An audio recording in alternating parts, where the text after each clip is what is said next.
These are the generations of Jacob. Joseph, being 17 years old, was feeding the flock with his brethren, and the lad was with the sons of Bilhah, and with the sons of Zilpath, his father's wives. And Joseph brought unto his father their evil report. Now Israel loved Joseph more than all his children, because he was a son of his old age, and he made him a coat of many colors. And when his brethren saw that their father loved him more than all his brethren, they hated him, and could not speak peaceably unto him. And Joseph dreamed a dream, and he told it his brethren, and they hated him yet the more. And he said unto them, Hear, I pray you, this dream which I have dreamed. For behold, we were binding sheaves in the field, and lo, my sheaf arose, and also stood upright. And behold, your sheaf stood round about obeisance to my sheath. And his brethren said to him, Shalt thou indeed reign over us, or shalt thou indeed have dominion over us? And they hated him yet the more for his dreams and for his words. And he dreamed yet another dream, and told it to his brethren, and said, Behold, I have dreamed a dream more. And behold, the sun and the moon and the 11 stars made obeisance to me. And he told it to his father and to his brethren. And his father rebuked him, and said unto him, What is this dream that thou hast dreamed? Shall I and my mother and thy brethren indeed come to bow down ourselves to thee to the earth? And his brethren envied him, but his father observed the saying. And his brethren went to feed their father's flock in Shechem. And Israel said unto Joseph, Do not thy brethren feed the flock in Shechem?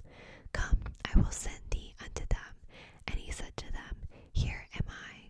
And he said to him, Go, I pray thee, see whether it be well with thy brethren, and well with the flocks, and bring me word again. So he sent him out of the vale of Hebron, and he came to Shechem. And a certain man found him, and behold, he was wandering in the field. And the man asked him, saying, What seekest thou? And he said, I seek my brethren. Tell me, I pray thee, where they feed their flocks. And the man said, They are departed hence, for I heard them say, Let us go to Dothan. And Joseph went after his brethren, and found them in Dothan. And when they saw afar off, even before he came near unto them, they conspired against him to slay him. And they said one to another, Behold, this dreamer cometh. Come now, therefore, and let us slay him, and cast him into some pit. And we will say, Some evil beast hath devoured him, and we shall see what will become of his dreams. And Reuben heard it, and he delivered him out of their hands, and said, Let us not kill him. And Reuben said unto them, Shed no blood, but cast him into this pit that is in the wilderness, and lay no hand upon him, that he might rid him out of their hands, to deliver him to his father again. And it came to pass, when Joseph was come unto his brethren, that they stripped Joseph out of his coat of many colors that was on him. And they took him and cast him into a pit, and the pit was empty, there was no water in it. And they sat down to eat bread, and they lifted up their eyes and looked, and behold, a company of Ishmaelites came from Gilead with their camels, bearing spicery and balm and myrrh, going to carry it down to Egypt. And Judah said to his brethren, What profit is it if we slay our brother and conceal his blood? Come and let us sell him to the Ishmaelites, and let not our hand be upon him, for he is our brother and our flesh. And his brethren were content. Then there passed by Midianites merchantmen, and they drew and lifted up Joseph out of the pit, and sold Joseph to the Ishmaelites for 20 pieces of silver. And they brought Joseph into Egypt. And Reuben returned unto the pit, and behold, Joseph was not in the pit. And he rent his clothes, and he returned unto his brethren, and said,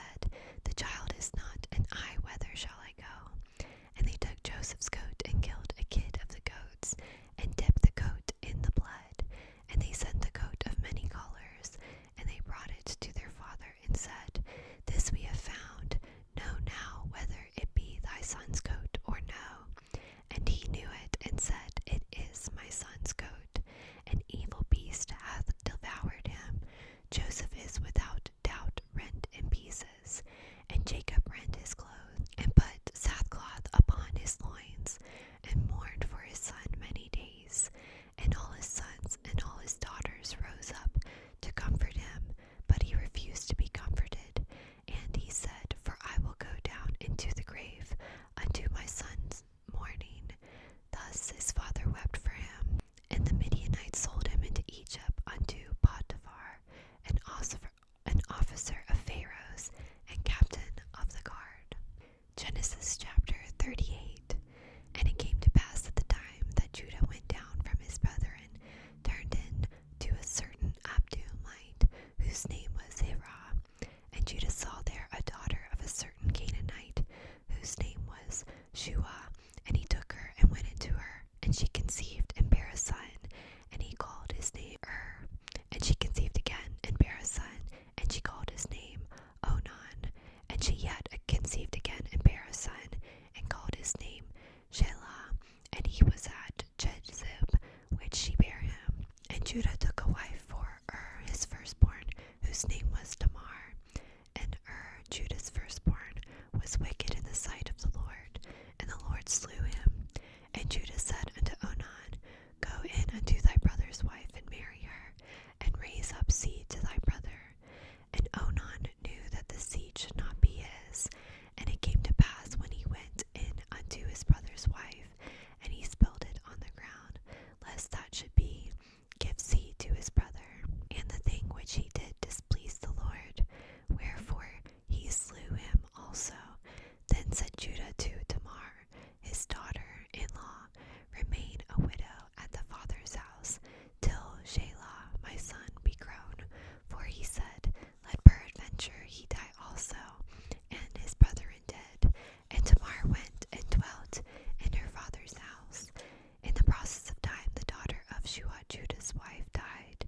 And Judah was comforted, and went up into his sheep shears to Tanath, he and his friend Hirah the Adullamite.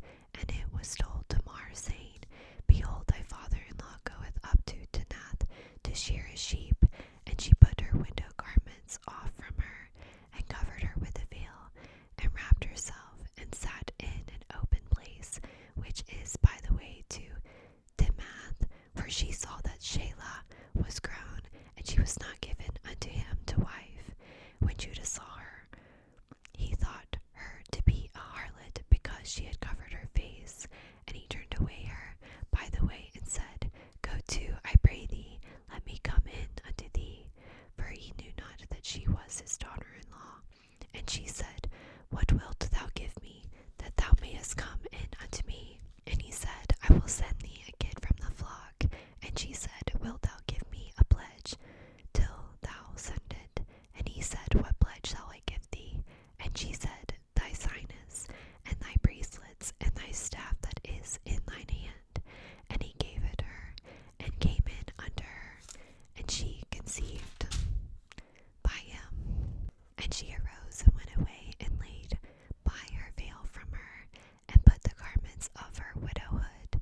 And Judah sent the kid by the hand of his friend Adullamite to receive his pledge from the woman's hand, but he found her not. Then he asked the men of that place, saying, Where is the harlot that was openly by the wayside? And they said, There was no harlot in this place. And he returned to Judah, and said, I cannot find her. And also the men of the place said that there was no harlot in this place. And Judah said, Let her take it to her, lest we be shamed. Behold, I send this kid, and thou hast not found her. And it came to pass about 3 months after, that it was told Judah, saying, Tamar thy daughter-in-law hath played the harlot, and also, behold, she is with child by whoredom. And Judah said, Bring her forth, and let her be burnt. When she was brought forth, she sent to her father-in-law, saying, By the man whose these are, am I with child? And she said, Discern, I pray thee, whose are these, the signet and bracelets and staff? And Judah acknowledged them, and said, She hath been more